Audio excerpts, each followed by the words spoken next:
Time to take a look outside. Fairly cloudy out there, but we're in for some nice changes coming up. Yeah, I think so. I think a lot of folks are ready to turn the page as far as winter goes. We are expecting gradually warming temperatures, and it actually feels pretty nice outside right now. I haven't personally been outside. I've been inside working hard on the forecast and a bunch of other stuff, but it is nice. We're seeing temperatures beginning to warm up, and even with all the cloud cover outside, we're still actually seeing shadows for the most part. So it's kind of the filtered sunshine, these clouds that are way up high in the atmosphere. And you can tell they're way up high because you can still see the base of Mount Rainier in the background there. Here's another perspective from our rooftop camera. A lot of cloud cover, but we're still seeing at least some shadows outside. And temperatures pretty close to where we thought they'd be about this time of day. 48 degrees right now, and most of us are going to rise things up into the lower to even middle 50s today. Already Shelton and Puyallup already hitting the 50-degree mark. Hoquiam out along the coast is at 50 degrees as well. Oak Harbor and Mount Vernon also tagging 50 degrees right now. So we have a weak front that's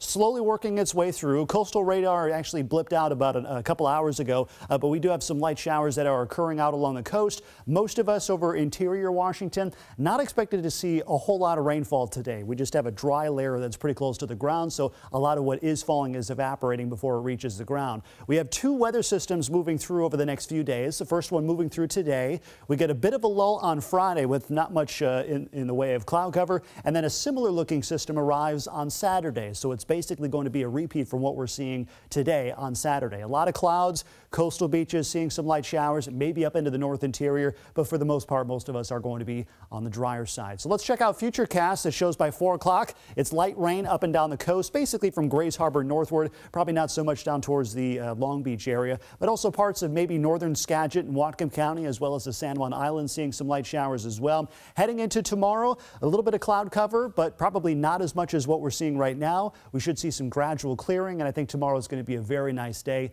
And with a little bit more sunshine, we should see those temperatures bump up just a little bit. So again, low 50s today, both Friday and Saturday, mid to upper 50s, which probably is going to be the first time in about 40 days of seeing temperatures cooler than average. So it's going to be a nice change of pace, we'll say. By Sunday, St. Patrick's Day, 61 degrees. And look at Monday and Tuesday, 65 and 67 degrees respectively. And I would not be surprised if some locations, by the time we head into, say, Tuesday afternoon, might actually hit close to 70 degrees. Yes, that would be a significant change of pace. So here's your 7-day forecast. We're looking at varying amounts of cloud cover over the next couple of days and lots of sunshine once we head into Monday and Tuesday. And what's nice is earlier this week we did see some significant snowfall. And even though we don't have a whole lot in the forecast, it's still conditions are going to be pretty nice. And by the way, ski resorts, they are calling this season a win, mainly because it's been temperature-wise, it's been cooler than average.